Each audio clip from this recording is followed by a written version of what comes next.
Scorpio, hi! Welcome to Mystic Queen PH at ito ang inyong weekly reading for March 10 to 16, 2025. So if you're interested in private readings, meron tayong link sa description at sa pinned comment. Paki-check nyo na lang information kung paano mag-book for a private reading. And please subscribe to our channel to show your support. Like, share this video at comment na rin kayo kung kayo'y naka-resonate. Okay, Scorpio, let's see. Authenticity, so this is being true to yourself, yung self-expression mo. Maaring mas magiging prangka ka na ngayon. At ano man yung pakikitungo mo sa iba, yun yung talagang totoo sa'yo. True love come to me. Some of you are manifesting your romantic person. If you are single, or if you are connecting with someone, maaring in the person that you're dealing with is already your soulmate. And then you have victory. Wow. This is tagumpay. So maaring kung yung iba sa inyo, kayo ay merong competition na sasalihan, malaki man yan or maliit. So you're going to win. Mananalo ka.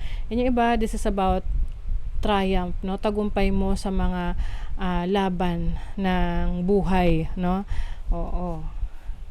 So merong celebration, pwedeng merong kang achievement this week. Let's see, overall energy is the Ace of Coins. So some of you, maaring ang isa sa isa-celebrate ninyo is a new job, new business, or bagong source of income. For some of you, meron ditong new beginnings New beginnings in terms of your money. And then your challenge is the Six of Coins. So this can be financial challenge for some of you. Pwedeng merong hihingi, may hihingi ng tulong. Oo. Just make sure lang kung kayo ay hihingi ng tulong, ay kung merong hihingi ng tulong sa inyo, yung bang kaya nyong, kung ano lang yung kaya nyong ibigay. Oo, kasi 'di ba sabi nga halimbawa may umuutang, tapos alam mo na parang medyo alanganin nang maibalik sa iyo 'yon. So tulungan mo na lang siya. At 'wag ka na mag-expect na ibabalik sa iyo kasi nga tumulong ka na lang, 'di ba? So yung iba naman, this can be struggle sa financial situation ninyo na mas madami yung expenses kesa doon sa income. Okay, so manage your finances well. And then your opportunity, puro pera tong reading ninyo, Scorpio. Two of Coins. So you have the opportunity to multiple yeah, opportunity to multiple sources of income. So pwedeng i-multiply mo yung mga pinagkukunan mo ng income. So pwedeng meron kang work, tapos meron ka pang extra source of income, or meron kang sideline, side hustle. Some of you naman meron kayong decision na i-consider, no? This can be, tinan natin ang decision to. Sa workplace ninyo, 6th house is also about your health, so pwedeng isa rin yan sa i-consider nyo yung decision sa inyong kalusugan na meron kayong kailangan pagtuunan ng pansin, aksyonan sa health ninyo. Your blessing is the Four of Wands. Ang ganda kasi Four of Wands is stability. Stability in your home life, family life. This can also mean stability in your finances. This is an event, no? Meron ditong big event for some of you, no? Na merong, yun nga, part ng celebration. Celebrate nyo yung inyong winnings or a certain achievement. Let's see what else for Scorpio. May fish. Ang fish kasi, 'di ba, it symbolizes prosperity, good fortune. So if you are into sales, marketing, no, maaring mas dadami yung inyong sales or yung mga clients ninyo. Regardless, no, kung sales and marketing or nasa business kayo. The gentleman is the energy ng masculine energy.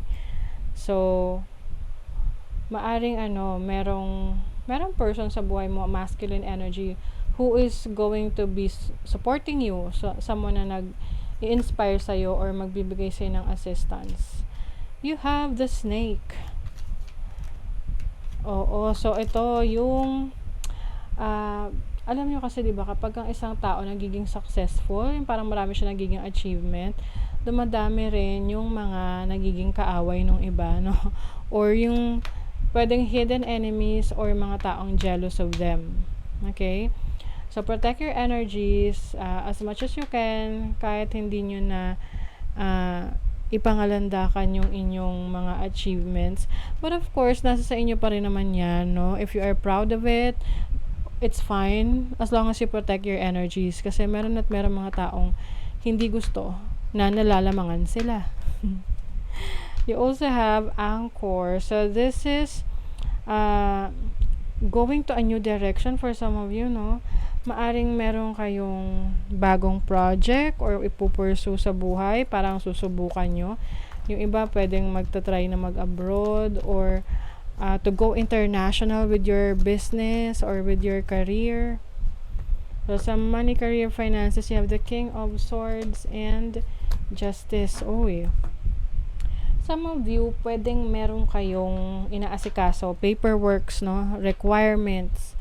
Pagdating sa negosyo, sa career nyo, sa business nyo. Meron ding pag-aaral dito. And some of you, pwedeng meron kayong maging, parang medyo mahirap or mahirapan kayo sa pag-asikaso ng mga papeles. Oo, kaya kung ano ba yung dapat nyong asikasuhin, unahin nyo na, huwag nyong ipagpaliban pa kasi baka, alam mo na, ma-delay pa or magka-aberya. Uy, ang ganda, may blessings. Meron ditong windfall. So, ibig sabihin yan, unexpected pera na darating sa inyo. Ito yung hindi kasama sa inaasahan yung sweldo or income. Wow. And then, love life, we have the Queen of Coins and the Devil. Okay. Some of you sa relationship, syempre hindi naman mag-resonate para sa lahat, no? You also have to think na kung yung relationship nyo ba is healthy. Kasi baka nasa toxic environment ka sa relationship. Yung iba kasi rito, nagsistay sa relationship because of the benefits that they are getting, no?